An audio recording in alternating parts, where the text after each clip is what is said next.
আমন্ত্রণ জানাচ্ছি বাংলাভিউ লাইভে। আপনাদের সাথে যুক্ত হয়েছি শ্রাবণী তালুকদার। প্রথমেই জানিয়ে দেব আমাদের হাতে থাকা সংবাদগুলোর শিরোনাম। আবারও বন্ধ হয়েছে রামপাল তাপবিদ্যুৎ কেন্দ্র, প্রভাব পড়েছে সিলেটে। সিলেট ভিউয়ে সংবাদ প্রকাশ, সাবেক সেই শিক্ষকের ঘটনার তদন্তে কমিটি গঠন এবং ডেঙ্গু মোকাবিলায় সরকার সার্বিক প্রস্তুতি নিয়ে রেখেছে বলেছেন স্বাস্থ্যমন্ত্রী জাহেদ মালিক। এবারে জানিয়ে দেব খবরগুলোর বিস্তারিত। টারবাইন ত্রুটির কারণে গত 16 জুলাই বন্ধ হয়ে গিয়েছিল রামপাল তাপবিদ্যুৎ কেন্দ্র। টারবাইন মেরামত শেষে 20 জুলাই দুপুর থেকে আবারও উৎপাদন শুরু হয়। তবে আবারও উৎপাদন শুরু হওয়ার ঠিক 10 দিনের মাথায় আজ ভোর থেকে আবারও সেই বিদ্যুৎ কেন্দ্রটি বন্ধ হয়ে গিয়েছে। কয়লা সংকটের কারণে এবার বন্ধ হয়েছে গিয়ে বলে জানা গিয়েছে এবং এর প্রভাব পড়েছে সিলেটেও। সিলেট বিভাগে আজ সকাল থেকেই লোডশেডিং এর পরিমাণ বেড়েছে। আগে যেখানে 32% লোডশেডিং হতো, এখন 4% বাড়িয়ে 36% করা হয়েছে এবং সংশ্লিষ্টদের ধারণা আরো বাড়তে পারে লোডশেডিং। গত বছরের 17 ডিসেম্বর চালু হয়েছিল রামপাল তাপবিদ্যুৎ কেন্দ্রটি এবং চালু হওয়ার পর 7 মাসে 5 বার বন্ধ করতে হয়েছে এটি। প্রথম ইউনিটে বারবার সমস্যা দেখার কারণে দ্বিতীয় ইউনিটের উৎপাদন নিয়ে শঙ্কা প্রকাশ করছেন বিদ্যুৎ সংশ্লিষ্টরা। সিলেট সহ সারা দেশে বিদ্যুতের পরিস্থিতি আরো খারাপ হওয়ার সম্ভাবনা দেখা দিয়েছে এই বিদ্যুৎ কেন্দ্রটি বন্ধ হয়ে যাওয়ার কারণে। জানা গেছে সিলেট বিভাগে আজ বিদ্যুতের চাহিদা ছিল 545 মেগাওয়াট, যার বিপরীতে পাওয়া গিয়েছে 400 মেগাওয়াট।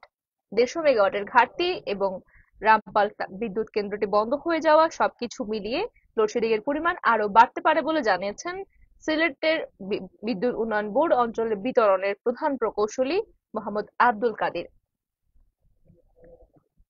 এদিকে সিলেট ভিউ সংবাদ প্রকাশের পর শাহজালাল বিজ্ঞান ও প্রযুক্তি বিশ্ববিদ্যালয়ের গণিত বিভাগের সেই শিক্ষকের বিরুদ্ধে একটি তদন্ত কমিটি গঠন করা হয়েছে এবং তদন্ত কমিটিতে রয়েছেন বিশ্ববিদ্যালয়ের আরো 3 অধ্যাপক। গণিত বিভাগের শিক্ষক অধ্যাপক ডক্টর সাজেদুল করিমের রাজনৈতিক সংগঠনের কর্মসূচিতে যোগদানের বিষয়টি তদন্ত করতে 3 সদস্য বিশিষ্ট একটি কমিটি গঠন করেছে শাহজালাল বিজ্ঞান ও প্রযুক্তি বিশ্ববিদ্যালয় কর্তৃপক্ষ। আজ বিকেলে বিশ্ববিদ্যালয়ের ভারপ্রাপ্ত রেজিস্ট্রার মোহাম্মদ ফজলুর রহমান বিষয়টি নিশ্চিত করেছেন এবং তিনি বলেছেন, বিশ্ববিদ্যালয়ের chemical engineering and polymer science বিভাগের অধ্যাপক ডক্টর আখতারুল ইসলামকে আহ্বায়ক করা হয়েছে এই কমিটিতে এবং বাকি 2 সদস্যরা হলেন সমাজকর্ম বিভাগের অধ্যাপক ডক্টর নিয়াজ আহমেদ এবং পরিসংখ্যান বিভাগের অধ্যাপক ডক্টর জাকির হোসেন। গতকাল সিলেট ভিউয়ে একটি সংবাদ প্রকাশিত হয়েছিল, আইন লঙ্ঘন করে রাজনৈতিক কর্মসূচিতে সাবি শিক্ষকের যোগদানের অভিযোগ। এই শিরোনামে সংবাদ প্রকাশের পর বিষয়টিকে আমলে নেয় কর্তৃপক্ষ এবং আজ কমিটি গঠন করা হয়েছে এবং এই কমিটিকে অতি শীঘ্রই তাদের তদন্তের রিপোর্ট জমা দেওয়ার জন্য বলা হয়েছে। তবে তার বিরুদ্ধে আনা অভিযোগটি সম্পূর্ণ মিথ্যা বলে দাবি করেছেন ডক্টর সাজেদুল করিম এবং তিনি বলছেন, ঢাকা সমাবেশস্থলের আশপাশে তিনি অবস্থান করছিলেন, তবে সমাবেশে যোগদানের জন্য তিনি ঢাকায় যাননি। তিনি চিকিৎসা কাজের জন্য ঢাকায় গিয়েছিলেন এবং কোনো একভাবে মিছিলের ব্যানারের আশেপাশে তিনি ছিলেন হয়তোবা, তবে তার বিরুদ্ধে আনা অভিযোগটিকে তিনি মিথ্যা বলে উড়িয়ে দিয়েছেন। এদিকে সারা দেশে ডেঙ্গুর প্রকোপ আকার ধারণ করেছে বলে বলেছেন স্বাস্থ্যমন্ত্রী জাহেদ মালিক। তিনি বলেছেন, তবে ডেঙ্গু মোকাবেলায় সরকার সব ধরনের প্রস্তুতি নিয়ে রেখেছে।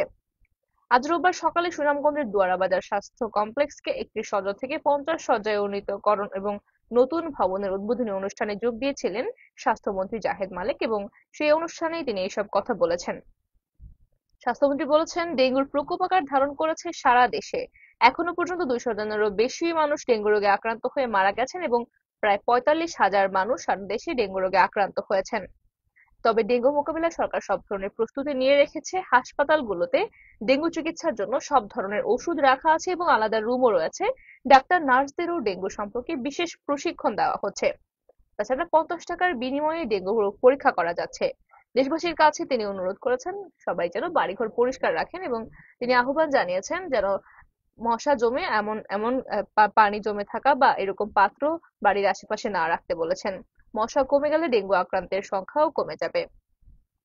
এই ছিল আমাদের হাতে থাকা আজকের আপডেট। এতক্ষণ সাথে থাকার জন্য সকলকে ধন্যবাদ।